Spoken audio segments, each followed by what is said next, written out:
I want to also make sure that everyone understands there's a big difference between fixing it and giving them guidance. Mhm. Guidance is always needed. And that is always something where you could say, okay, what are you thinking? And start bouncing off ideas together and ask questions to help them get to the place where they need to be. But in the end, they have to do it. Yep. Welcome to the show, Keri Cooper. She's the owner of Keri Cooper Holistic Therapy in New Jersey. Keri has a passion for providing teens with tools that they need and can use to navigate life. And she's also an author, which we'll talk about a little bit later. So welcome, Keri. Thank you so much for having me. Oh, thank you for taking the time to do this. I know you're very busy. We were talking right before the podcast, and I appreciate the fact that we're getting this info from you for free because we were just speaking about the mental state of teens right now. Back in COVID, I know that it was, I think you referred to it as a crisis or it was at a critical level. And my question was, has it changed? It's been time. Has it gotten any better? And unfortunately, the answer is no, it really hasn't. So I've been a therapist for 25 years. And what we see in kids looks so different now than it did 25 years ago. 25 years ago, we were seeing kids with behavioral issues, some ADD, some depression, a little bit of anxiety. It has shifted so dramatically. And it was shifting for years, really since the use of social media and cell phones. But then COVID really exploded it to massive anxiety. And now in my office, 99% of my clients, it's because of anxiety. And that is a huge number. And the schools are overwhelmed. The schools keep on hiring more mental health staff. They keep on putting in more mental health programs. They can't keep up. Colleges are overwhelmed. Their counseling centers are normally full, not even halfway through the school year. So it rose to a crisis level in COVID, and it really isn't getting much better. The anxiety is still there. Anxiety is 100% the number one issue we are seeing in mental health. Is there a specific reason why that is? Is it just because of COVID itself, or is it developmental? What is the area? It started before COVID. And I will say there is a lot of research that tracks it back to social media. When you're constantly comparing yourself to everybody and everybody else's most perfect filtered life, you always feel like you're behind. You always feel like you can't compete. You always feel like you're not enough. I think that's one huge thing. The pressure of social media as well, to be posting constantly and posting your best life. All of that really sparked up the anxiety. Right now, like you can't do anything in school without somebody getting a photo or a video of it and posting it. You know where all your friends are if you weren't included because of Snap Maps. You know way too much information and it feels awful. The other part of that, though, is that parents have really changed. We have become to see parents be really fearful of the world. And a lot of that is because, again, we have information at our fingertips and they see the worst of the worst and all these awful news stories. And it's not like you're just sitting down at the 6 o'clock news. You're seeing it all day long. So I'm now seeing kids where they get their license and the parents are saying, you can't drive, you're not ready, because they're afraid. These kids have to drive. So now the parents are instilling all this fear into the kids as well. I have a lot of kids who in high school are not allowed to go to the mall by themselves. That was really normal when we were growing up. I remember being dropped off as early as probably like 6th or 7th grade. And it's again, the fear. So the parents are also now consumed with more fear. And I think a lot of parents will even say their anxiety is an issue. They are then passing that fear on to their kids as well. So it comes with a few different issues are creating this anxiety. That's interesting. I actually just overheard a conversation for a parent who was getting ready to take their kids to college. And the comment was that they asked them to turn on their 360, that it was the deal. And Yep. the reasoning behind that was examples of things that happened in the media to other kids. And I said, oh, so you're using the scare tactic to basically ask your child to turn on 360. But I understood it too in the same vein. Like you want to keep track of where your kids are. The reality is you're only keeping track of where their phone is. True. It's a false sense of security that a lot of this has created. And Life 360 is actually a perfect example. You don't need to know where your college kid is every moment of the day. You actually really don't need to know where your high school student is either every moment of the day. They need to be able to have some freedom and some independence. That's normal development. And what happens now at college is I have a lot of college kids who, instead of having to explain the next day why they were in someone else's dorm at 3 a.m, they're now leaving their phones behind. Mm-hmm. So as much as we have technology, kids are always going to find a way around it. And again, if something awful is happening to your child, you're not going to know just because they have 360 on them. So these parents keep on trying to get this false sense of security. Then in return, you're driving your kids nuts. And that's going to affect some of the foundations that the kids should have that maybe they don't have as they're coming into this. So do you see a commonality, something that the kids are missing when they come to you? Independence. Just straight independence. Straight independence. These kids are not allowed to try things and fail. Even as simple as cooking in the kitchen. A lot of parents are like, they're going to burn down the house. Listen, I can't guarantee they're not, but chances are they're going to figure it out. We're not letting kids figure it out. And some of that is also parents, and like, we have the best intentions, but when your kid is texting you from school saying, this person said this to me, and the parent is texting back saying, you need to do this, we're not letting them develop the tools of life. They need to be able to figure stuff out on their own. They need to be able to have a conversation with their teacher, with their professor. They need to be able to write an email without the parent doing it for them. They're going to mess up. They're going to fail. This is how they learn. But if not given those opportunities, they are going to be scared of life, think that they can't solve anything on their own because they've never tried. And then they're going to have a lot of anxiety. Yeah, that was going to be my next question, is what would happen as an adult for them? They're probably not going to take the risks to take the career that they want, or to meet the people they need to meet, or to move to the place they need to go to, right? Because everything is just filled with fear for them. And we're not instilling the self-confidence in them that they need. And parents always say to me, how do I get my child to be more confident? And I always say, you have to let them do more things on their own. Because no kid's going to college fully confident if they don't even know how to do their own laundry or boil water. They know those are basic life skills. Yeah. What's funny is I'm going to take both sides here because I'm a mom who loves my kids, just like everybody who's listening. Yeah. And I have been guilty of not teaching my kids. I taught them how to do laundry. I didn't ask them to do laundry. I could say they did do laundry. So when my son went off to college, his very first call to me was, I'm at the store, I'm buying laundry. I have no clue what to buy and how to do it. And I said, but we taught you. And he said, yeah, but you always just went ahead and did it. And I said, you let me. Because we just love them. We want to do these things for them. And we don't realize, though, that we're putting more on our plate than we need to. And we're really depriving them. So I actually write in my book, Mental Health Uncensored, 10 Foundations Every Parent Needs to Know. I write a whole chapter about responsibility. And in that, I use laundry as the most perfect example.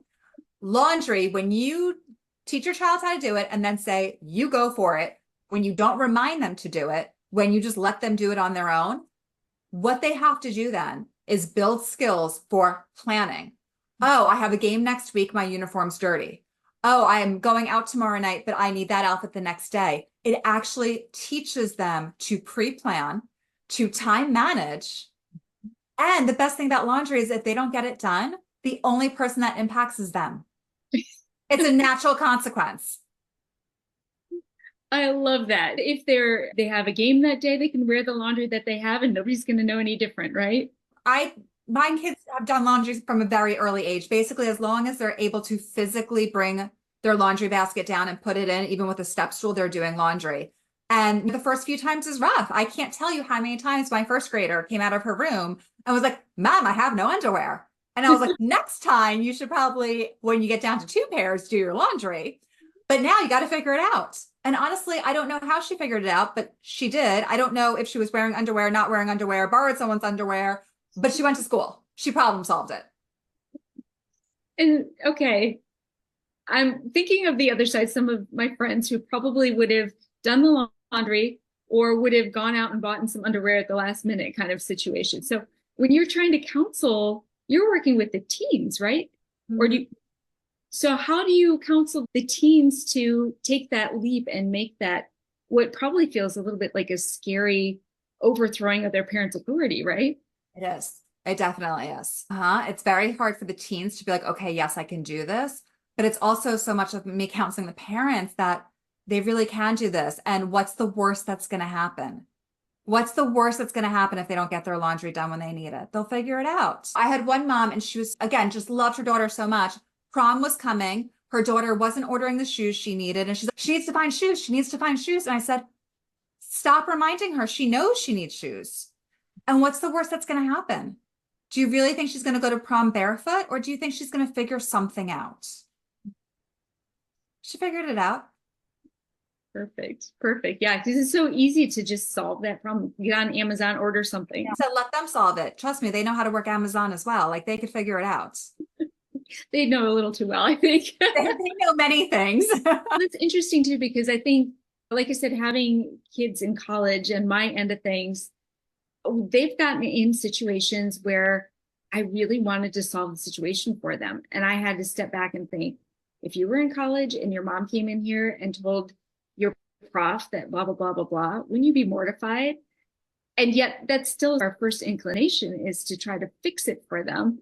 And I want to also make sure that everyone understands there's a big difference between fixing it and giving them guidance. Yeah. Guidance is always needed. Such as when my daughter didn't do laundry, I'm like, next time you could, when you know it's two pairs. But guidance is always needed. And that is always something where you could say, okay, what are you thinking? And start bouncing off ideas together and ask questions to help them get to the place where they need to be. But in the end, they have to do it. But you are absolutely always, for the rest of their life, there as that person for guidance and support. And that's actually so much less stress on parents. I don't think if you're used to solving the problems, it's your problem and not their problem. And then when you back off and you let them figure it out, it's actually beautiful, really. It is. And what you said is so true. Like, it's not our problem. We don't need to take that stress on. Of course, we worry about them, but that confidence to know that we've raised them well, they can do this. Yeah. Yeah. Okay, let me ask you about listening to your kids. I think all the time that most of us feel like, I'm listening. I've asked a question, I'm getting an answer, but that's not necessarily active listening. So can you explain the differences between that? Yes. So when you're really listening, you're not thinking about how you're going to answer next, or you're not thinking about what question you're really just repeating almost back to them what you're hearing. And I'm so happy you brought this up, because I can't tell you how many kids walk into my office and they're like, they're not hearing me, my parents. They're just telling me what to do. They're just judging me. And that shuts them down. And we don't want to shut them down. We want them to feel like they can always speak to us. One of the best times to speak to your child, by the way, is in the car, when you are shoulder to shoulder together, where they don't have to look at you in the face. And let them just talk and ramble and repeat back to them a little bit about what you're hearing. But don't solve whatever problem, or don't let your own emotion in it. Just be that board. And that's when they really feel heard. And the more they feel heard, the more they're going to open up to you and talk to you. And also, I think that just making sure that we're connecting with them on a daily basis, even if it's a 5-minute check-in, is so important. And it's something that, because we're all so busy, sometimes we just forget to do. What's your recommendation on checking in on them digitally, like whether it's a text, a Snapchat? Like, unfortunately, this is where we're at in life. So I really don't have an issue at some point during the day if the parents just send like a quick text, like, hey, hope you're having a good day. And that's it. That kind of quick check-in. Yeah. I will tell you, please do not text your child while they're in school. And please do not text your child about all the chores they need to do while they're in school, because that's just really stressful for them. Yeah. That's interesting, because some schools don't allow phones in the classroom and other ones do. And I think that's something that parents don't really think about, is how that disrupts the day in that current time too. If they're in the middle of a review for a test and they're getting text about doing laundry. Yes. Yeah. And it happens too often, because as parents, we're so busy as well. And when we think of something, we're also used to now just instantly saying it, but we forget they're in school. Please don't text them while they're in school. There's no need. Makes sense. Okay, something else we talked about too is self-care. And I was priming you, asking you what tools you would give teens, and you surprised me by saying, go back to the basics. So let's talk about that. Yes. So mental health, we can give you all the tools, all the tips, all the tricks of what to do when you're having a panic attack or feeling anxious and all the self-talk. If you don't have the basic foundations down of taking care of yourself physically, it is always going to be an uphill battle to take care of yourself mentally because you're always on overdrive. So what do I mean by that? I talk about sleep. If you are sleep deprived, you cannot focus. You cannot problem solve. You can't make good decisions. You can't handle emotions. Think of a toddler when they miss their nap. Is there any talking logic to them? No, it doesn't matter what tools or techniques you're using. They're sleep deprived. It doesn't matter. That's the same with us and especially our teenagers. So we need to remember to go back to the basics. Are your children sleeping? Are they eating well? 90% of your chemicals are made in your gut. So if you want those feel-good chemicals, if you want your child to be smiling a little bit more, they need to be eating well. Are they hydrated? There's so much research on hydration, and most people are lacking in it. Are they exercising? And not just like a planned sport. Are they doing something, a walk, something that they enjoy doing? Are they outside? Are they seeing the light of day? That was one of the biggest issues with COVID. These kids became like vampires. Like there was no sunlight getting into them. And then, of course, that impacts your sleep cycle. It was a disaster. If you don't have those foundations down, even as an adult, your mental health is always going to be an uphill battle. It's never going to be as easy as it should be. I think that the sleep piece of that, teenagers don't want to go to bed. They're trying to push themselves into that night owl range. And then I can't even tell you college students' hours, but I know that they don't get enough sleep. Yep. And then you add in the social media piece back in again. Yeah. And that's a whole nother piece, which I think you probably wanted to say something about that too, probably. Yes, when they're, supposed to be sleeping and their notifications are going off, or a friend is texting them because they have what they feel is a crisis at the time, their sleep is constantly disrupted. And I write in my book about taking the phones out of the bedroom at night. They really don't need them there. It should be like a basic habit, and it should be habits for the parents as well. Get your phones out of your bedrooms. And I talk a lot about nothing good is happening on your kid's phone at 3 a.m. Probably not.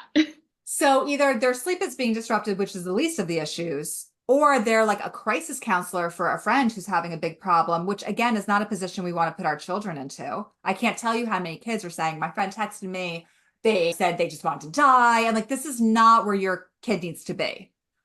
Or the other side of it, texting inappropriate pictures at time is not normally happening at 3 o'clock in the afternoon. It's happening in the middle of the night. So save your child from being put in those positions and just take the phones out of the bedroom. And we were talking a little bit too about younger kids too. As long as we're talking about having phones and devices in the rooms, you were talking about younger kids in development. Yes, they can't handle the technology. These younger kids, they just don't know what to do with it. It's so disruptive. The longer you could wait for the technology, definitely the better. But again, the more you set up the rules and regulations when they're young, the easier it is as they get older. Yeah. I'm not going to blame COVID forever, but right now it feels like COVID brought technology to the forefront. And like you said, it kept us in the houses, kept us less social, and yet it pushed us to use social media to become social. And now we're trying to undo all the things that we don't even know what the results are. And that's where we're seeing a lot of social anxiety. For so long, everything was just over text, over Zoom. And now kids actually need to see each other in person. And it's creating a lot of social anxiety. They're not used to it. Some of these kids miss developmental stages where you're supposed to be transitioning to like hanging out more out of the house and with your friends, and they miss that. The little ones miss like play dates, like in person, like that's all been missed. And we don't know how to recover from that because we've never gone through anything like this. But all we know is that what we're left with is a ton of anxiety. So that's what we need to focus on. How do we fix the anxiety? And again, if we're not getting good sleep, if we're not limiting our screen time, if we're not eating well, it's going to be so much harder. So I always tell parents, make sure the basics are down. So if a parent were going through this and they hear that, oh, that's me in there, or they hear the tunes of their own teen, what are a couple other things maybe that they could start doing right away So right away, I would suggest pulling phones and devices out of bedrooms at night. I would also suggest family dinner. It is one of my favorite things. And the research is so amazing on it. Family dinner, when the more you have it, the better it gets. But even once a week is something, and it's something great. And we too often I hear teenagers telling me everyone just goes off to their own room to eat, or mom and dad are eating later and I'm eating now. You need to come together as a family unit to eat. That's your time for connection. That's your time for talking. Even if the family dinner is a hot mess, it is still beneficial that you all sat down at a table together without a device. Better grades kids get when they have family dinners, less drug use. Like, we see the research. So that is something parents can start immediately. And also get your kids cooking with you. Get them involved. Teach them that life skill. Give them that confidence. Yeah, they could shop for you by the time they can drive it anyway. Yes, yes, they can. My son just started driving and he's been doing some food shopping for me. Some of the things he comes back with are quite interesting. No, that's not quite what I meant. But that's how you learn. I love that. And that's part of the exploration. Maybe it was something they just wanted to try. I asked him to get me half and half for my coffee in the morning, and he comes home with these little mini like packets in a box. I was like, what is this? And where did you find it? I didn't know where half and half was. I went into the coffee aisle and this is what I found. I was like, actually, that makes sense. But next time it's in the fridge. I love it. Those are experiences. Again, if they went to the store, got laundry soap, the same things. They're just experimenting and seeing what they can do on their own, which is awesome. Yes. That's awesome. Tell us a little bit more about your book and what teens will get out of it. Sure. So I have two books, and actually the first one was written during COVID because I had so many parents calling me and I was beyond full and just couldn't get more kids in my office, and every other therapist was the same. So I said, I need to get information into their hands now that they could start using. So it is a very user-friendly book. They're both on Amazon. Mental Health Uncensored, 10 Foundations Every Parent Needs to Know is the parent version. And it talks about 10 foundations, 5 of them physical, 5 of them more mental health, that need to be in place to improve mental health. The other book is actually a workbook for teens, really from 13 and up. And it's called, very same title, Mental Health Uncensored, 10 Foundations Every Teen Needs to Know. And it is based on the parent book. That way, as parents, you know what you need to do, but as the kids, they're really seeing it in front of them. And I go through sleep and why it's important, and then how to track your sleep and how do you feel with that amount of sleep. We go through food, we go through exercise. We also go through friends and friendships. And I actually have a whole diagram in there about friendship circles, how everyone's not going to be all in for you. And what are the different levels of friends and what does that mean? Because that's been a really big issue I see in my practice, is that kids don't understand that there's different levels of friendship, that somebody could be just a school friend, somebody could be your best friend, somebody could just be in your outer network, and that's all okay. That's awesome. You're right. A lot of times it's either a best friend or just somebody you hang out with. There's not the gray. So I look a lot at the gray areas. That is fabulous. And those are both on Amazon, correct? Yes. Awesome. And if they want to get a hold of you to ask you questions or just to look you up and see if they happen to be in New Jersey and can talk to you, where can they do that? I'm also licensed in many other states too, just if they want to talk to me. I do telehealth a lot too. My website is Keri, Keri Cooper, holistictherapy.com. And I'm on Instagram at Keri Cooper Holistic Therapy. So, Keri, you have given us so much. I really appreciate the tangible elements that you've given us. And I want to say, if you're a parent who hears this right now and says, this is me, then you probably should look Keri up and get in contact with her. Thank you so much for your time today, Keri. Thank you so much. This was great. Thank you.